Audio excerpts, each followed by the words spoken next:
એક મહત્વના સમાચાર કોરોનાને લઈ અને ફરી એક વખત ચિંતાજનક સમાચાર પ્રાપ્ત થઈ રહ્યા છે। અમદાવાદમાં એક દિવસમાં કોરોનાના 20 કેસ। અમદાવાદ ઉત્તર પશ્ચિમ ઝોનમાં કોરોનાના 10 કેસ નોંધાયા છે। અમદાવાદ પશ્ચિમ ઝોનમાં કોરોનાના 7 કેસ। અમદાવાદ દક્ષિણ ઝોનમાં કોરોનાના 7 કેસ। અમદાવાદ મધ્ય ઝોનમાં કોરોનાનો 1 કેસ નોંધાયો છે। તો ચિંતાજનક આ સમાચાર છે કોરોનાને લઈને। અમદાવાદમાં એક દિવસમાં કોરોનાના 20 કેસ નોંધાયા છે। અમદાવાદના વિવિધ ઝોન પ્રમાણેની આંકડાની જો વાત કરી લઈએ તો ઉત્તર પશ્ચિમ ઝોનમાં કોરોનાના 10 કેસ, અમદાવાદ પશ્ચિમ ઝોનમાં કોરોનાના 7 કેસ અને અમદાવાદ દક્ષિણ ઝોનમાં કોરોનાના 7 કેસ નોંધાયા છે, જ્યારે મધ્ય ઝોનમાં 1 કેસ અત્યારે નોંધાયો છે।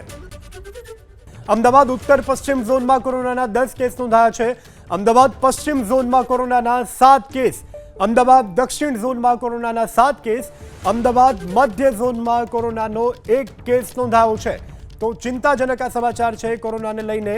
અમદાવાદમાં એક દિવસમાં કોરોનાના 20 કેસ નોંધાયા છે। અમદાવાદના વિવિધ ઝોન પ્રમાણેની આંકડાની જો વાત કરી લઈએ તો ઉત્તર પશ્ચિમ ઝોનમાં કોરોનાના 10 કેસ, અમદાવાદ પશ્ચિમ ઝોનમાં કોરોનાના 7 કેસ અને અમદાવાદ દક્ષિણ ઝોનમાં કોરોનાના 7 કેસ નોંધાયા છે, જ્યારે મધ્ય ઝોનમાં 1 કેસ અત્યારે નોંધાયો છે।